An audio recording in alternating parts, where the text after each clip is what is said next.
আসসালামু আলাইকুম। নতুন একটি ভিডিও নিয়ে আসছি। আমি শাহরান আপনাদের সাথে। আজকে একটি রেস্টুরেন্টে আসছি। আপনার একটা ফ্রিজ রেফ্রিজারেটর সমস্যা হচ্ছে।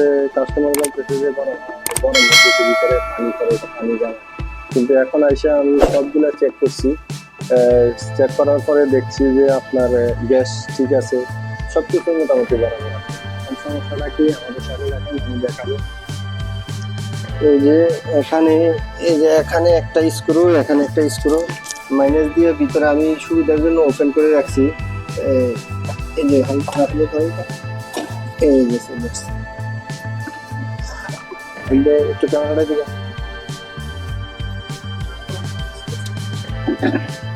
এই যে এই কন্ডেন্সারটার কারণে মূলত মেন সমস্যাটা, যখন কম্প্রেসারে এই যে হাওয়াটা, এই কন্ডেন্সারটা গরম হয়ে যায়, হিট হয়ে যায়, হাওয়াটা টাইমে নিতে পারতেছে না। একটু একটু ডাউন করে।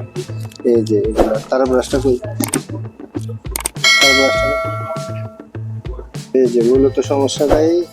এই যে দেখেন, এই ময়লাগুলোর কারণে কন্ডেন্সারটা হিট হয়ে যায়, তখন আপনার গ্যাসের প্রেশার বাড়ে।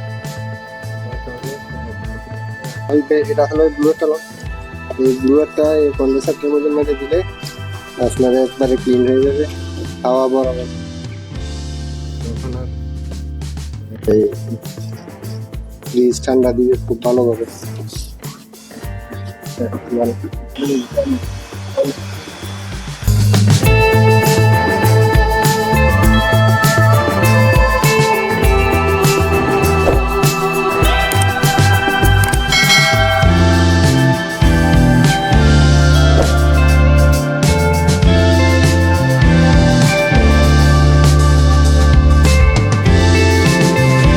পাতাটা সুন্দরভাবে দিতে হয়। পাতা যদি কাল হয়ে যায়, পেন পাতাটা, তাইলে আবার সমস্যা। এই পেন পাতাটার সাথে ময়লা লাগে আছে। কন্ডেন্সারটা মূলত ক্লিন থাকলে আমাদের ফ্রিজটা খুব সুন্দরভাবে চলবে।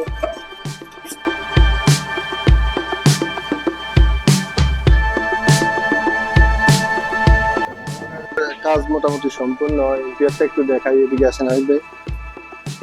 এই যে দেখেন এম্পিয়ারটা, এই যে বডিটা লেখা আছে 1.34, এরকম। এই যে 1.43 আছে, যে ডাউনে 3-তে চলে আসবে।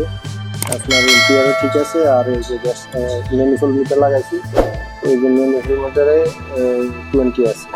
134 PSI 134 ম্যানিফোল্ড মিটারও ঠিক আছে। এখন ইনশাল্লাহ ফ্রিজ সুন্দরভাবে চলবে।